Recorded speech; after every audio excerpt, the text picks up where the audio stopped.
Boas festas! Nessa semana festiva queremos dar um presente a você e a todos. O presente da verdade, o presente da informação, o presente da perspectiva. Nos próximos dias iremos liberar destaques de nosso conteúdo da Epoch TV, nossa plataforma de vídeo para assinantes, aqui no nosso canal do YouTube, gratuitamente. Hoje você confere nossa entrevista exclusiva com Phyllis Chesler. Phyllis é professora emérita de psicologia e é conhecida não só por seu trabalho científico de renome, mas por sua história pessoal. Acontece que ela é uma mulher judia que se casou com um afegão nos Estados Unidos e foi com ele para o Afeganistão. Só que depois ela teve que fugir de lá. Ela se tornou uma crítica ferrenha do feminismo, que se mantém calado quanto à situação de mulheres no mundo islâmico. Fale-me sobre as falsas feministas. Bem, eu sou uma feminista de verdade. Uma feminista falsa é alguém que desistiu de lutar por direitos ligados ao sexo e está totalmente investida em identidades de gênero de todos os tipos e que perdeu o rumo no que diz respeito às mulheres em todo o mundo.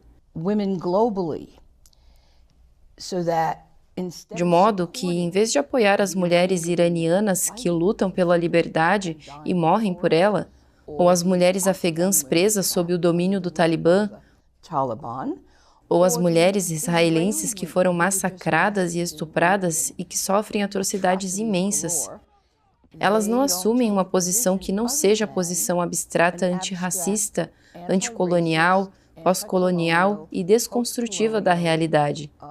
E, portanto, não ajudam ninguém. E elas não estão sozinhas. É toda a academia ocidental, a mídia, os grupos de direitos humanos e as Nações Unidas. Sempre que eu escrevo isso, sai desvinculado, não unido, porque eles são realmente... é uma coleção de tiranias. Então, as feministas são apenas uma pequena parte disso, que antes se preocupavam profundamente com as questões de violência contra a mulher. Todas as raças, todas as classes, todas as etnias. E elas não se importam com a ocupação dos corpos das mulheres em Gaza e em Yehuda e Shomron, onde elas têm sido cada vez mais forçadas a usar véu e forçadas a casamentos infantis poligâmicos, e continuam a desaparecer. Em vez de concentrar nesse tipo de irmandade, elas estão se concentrando no ódio aos judeus sob o disfarce de uma luta de libertação. Então, o que pensar de tudo isso? Bem, é paradoxal. Certamente, alguns desses governos islâmicos são claramente tiranias, certo? Mas você inclui a ONU em sua coleção de tiranias. Explique por que você inclui a ONU.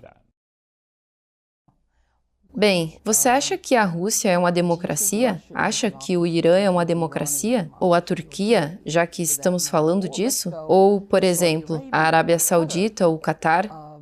Eles não são democracias.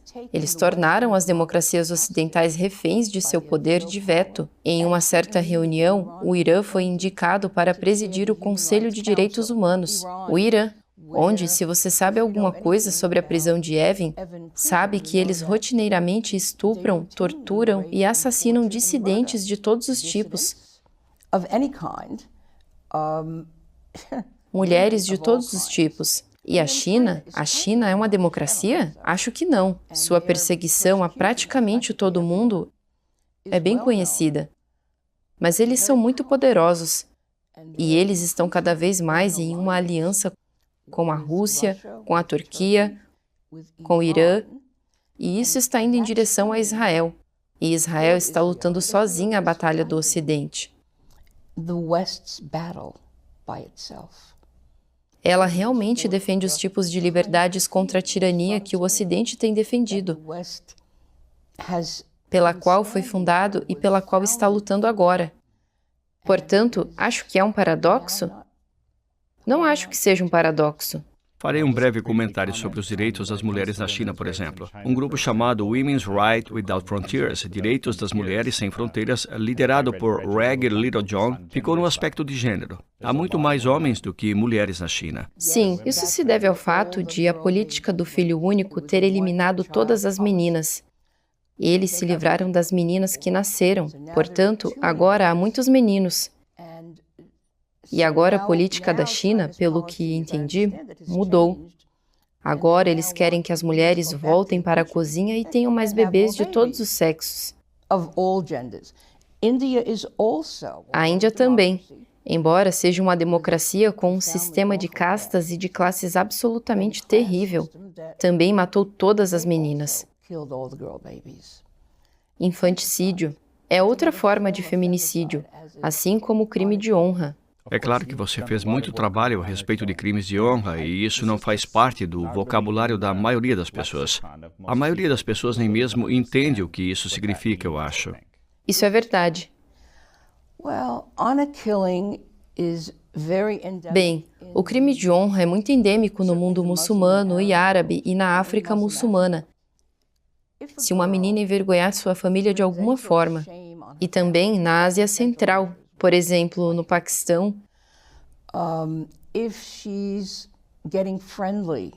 se ela estiver ficando amiga de uma pessoa não muçulmana, menina ou menino, se ela quiser estudar, se houver suspeita de que ela está fazendo sexo fora do casamento, mesmo que não seja verdade, se ela quiser sair de um casamento violento com um primo de primeiro grau, que foi arranjado contra sua vontade, a família dela irá matá-la. Porque se não a matarem, a família perderá a sua reputação. Ninguém mais se casará com seus outros filhos e eles poderão perder seus negócios. Portanto, quando comecei a estudar esse assunto, principalmente as feministas ocidentais não acreditavam, não prestavam atenção, achavam que eu estava sendo racista. Embora as vítimas também fossem mulheres negras, os agressores eram homens negros, então não se podia falar disso. Fiquei muito inspirada quando mulheres da Índia e do Paquistão, por exemplo, e da Turquia, outro exemplo, começaram a citar meu trabalho. E elas não viam esse trabalho como racista, mas como feminista. Tive o privilégio de realizar os primeiros estudos sobre crimes de honra. Foram 4, e isso me permitiu apresentar declarações juramentadas a juízes nos Estados Unidos para mulheres que estavam fugindo de homicídios por honra e que estavam buscando asilo. E considero isso um trabalho feminista muito importante. E então aconteceu algo ainda mais extraordinário. Eu estava trabalhando com uma mulher chamada Mandy Sangueira, que é sikh e mora em Londres. E quando fui desconvidada de apresentar as descobertas sobre crimes de honra em uma faculdade de direito nos Estados Unidos, porque eu era vista como sionista. E por isso foram feitas ameaças. Mandy disse, bem, não podemos permitir que você seja desonrada dessa forma. Então, ela convocou um painel na University College London, onde apresentei essas descobertas. Foi muito gentil da parte dela.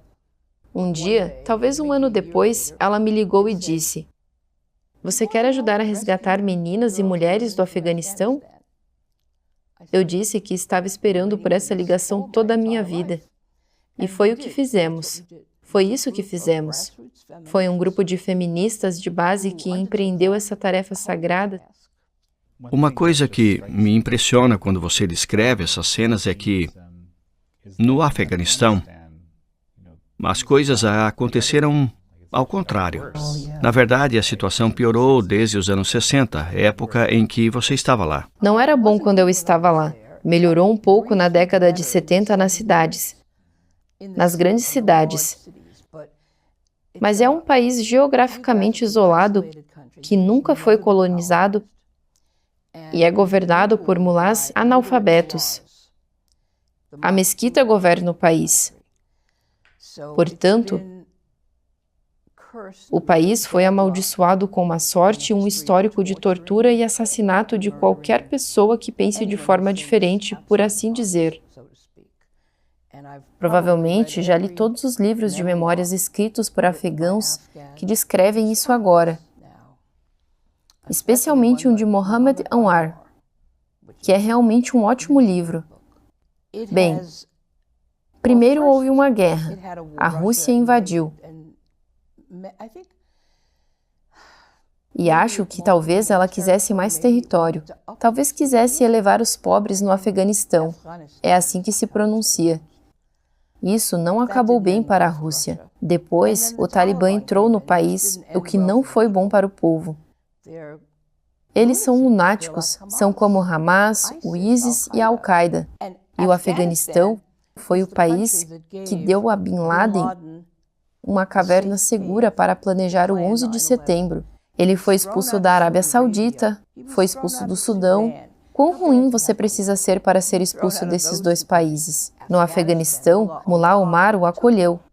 E foi isso que ele planejou. E há também o meu país, os Estados Unidos, que não procurou Bin Laden no Paquistão, onde ele estava escondido em Abbottabad, seu West Point militar, e continuou procurando no Afeganistão.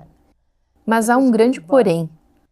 Acho que os Estados Unidos, com uma grande presença maciça no local, permitiram que 2 gerações de afegãos recebessem educação e experimentassem liberdades, abrissem empresas e adquirissem habilidades, abrigos para mulheres, centros de crise para estupros, que foram fechados assim que o Talibã voltou, e os soldados foram embora. E esse foi o contexto no qual você participou, ajudando a retirar cerca de 400 mulheres. Todos nós sabíamos o que estava acontecendo. Já tínhamos visto o Talibã em ação antes, com seus apedrejamentos e seu ódio às mulheres. Sem educação, sem música, sem salões de beleza, burcas completas, simplesmente medieval, pré-medieval. Portanto, sabíamos que se não conseguíssemos tirá-las de lá, na melhor das hipóteses, se tivessem muita sorte, elas ficariam isoladas pelo resto de suas vidas em ambientes fechados e ficariam profundamente deprimidas. Não teriam permissão para trabalhar. Agora não tem. E os Estados Unidos, a forma como saímos foi horrível, totalmente irresponsável, não estratégica. O equipamento militar que deixamos para trás, sozinho, tenho certeza de que foi para o Hamas. Você conferiu destaques dessa entrevista. Você pode assistir na íntegra, junto com nossos documentários originais premiados e muito mais na Epoch TV, nossa plataforma de streaming para assinantes. Link na descrição e nos comentários. Nós do Epoch Times Brasil desejamos a todos boas festas, um Feliz Natal e um excelente Ano Novo.